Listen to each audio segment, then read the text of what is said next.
Well, let's quickly bring you what's happening now in the case of the money laundering allegations against Justice Sylvester. Well, the latest news is that he has been granted bail.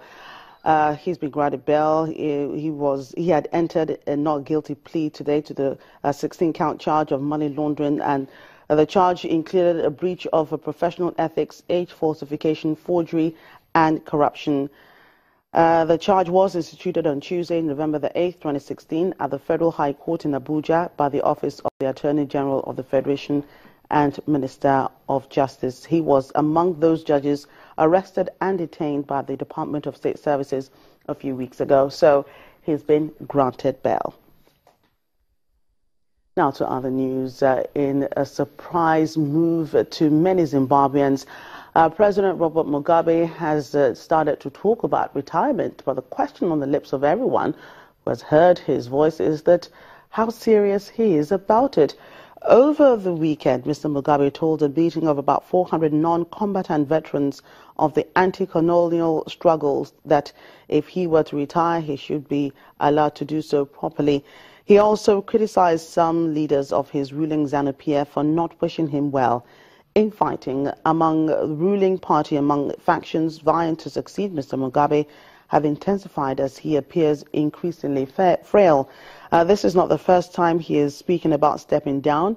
In 2006, he announced that he will not stand for the 2008 election, but he contested and won a violent and disputed poll. So it's unclear when, if at all, President Mugabe will indeed step down.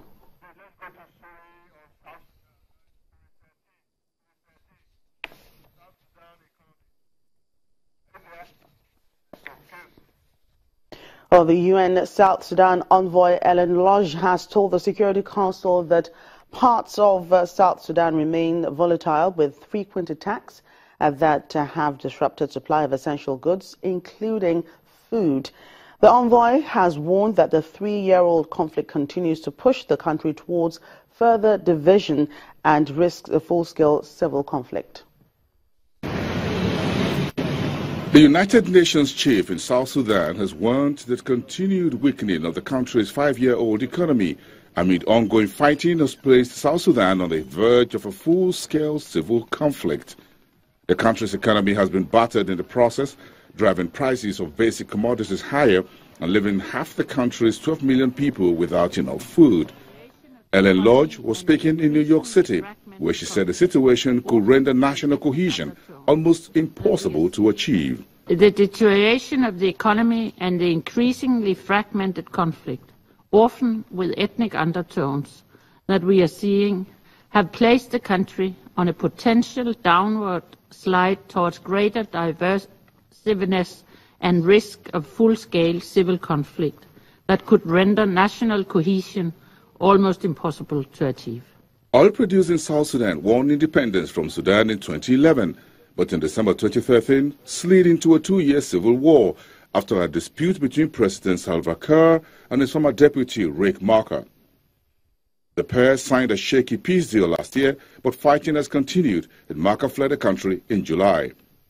The fighting has hurt oil production, a major source of revenue, which has also been hit by falling prices. The most recent conflict has killed thousands of people and driven more than 2 million people from their homes, with many of them flee to neighboring countries. Adama Dieng, UN Special Advisor on the Prevention of Genocide, last week visited South Sudan and has reported to the UN Security Council that there was a strong risk of violence escalating along ethnic lines and potential genocide. I saw all the signs that ethnic hatred and targeting of civilians could evolve into genocide if something is not done now to stop it.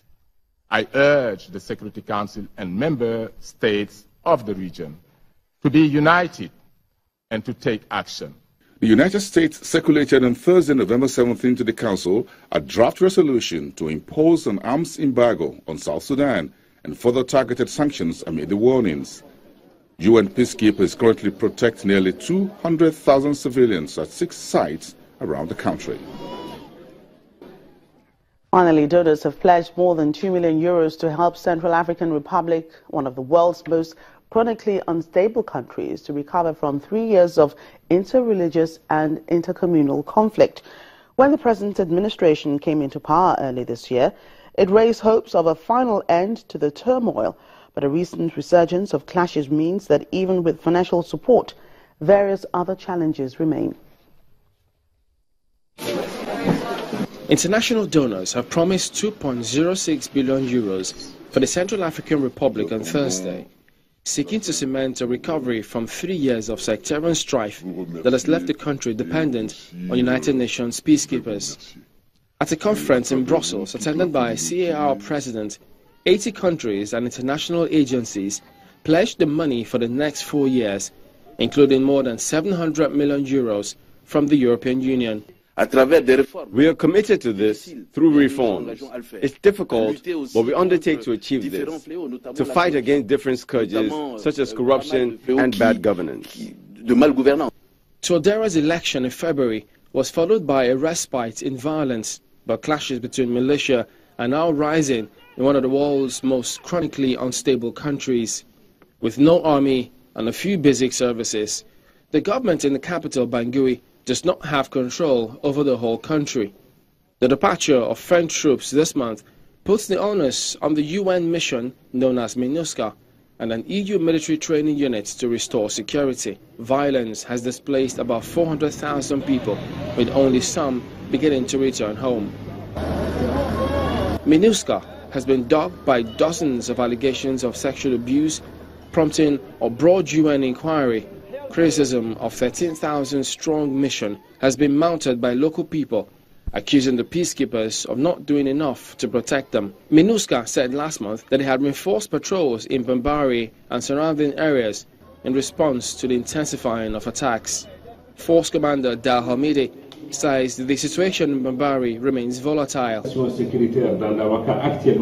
This week, the security situation in the province has calmed down, but it is still very volatile. What I mean is that it is never stable for any length of time. There are problems from one or two warring factions. We have major responsibilities, and on the other hand, we have the anti-Balaka, and we have a large number of IDPs here. So the challenge is important for the displaced, as we are here to protect them.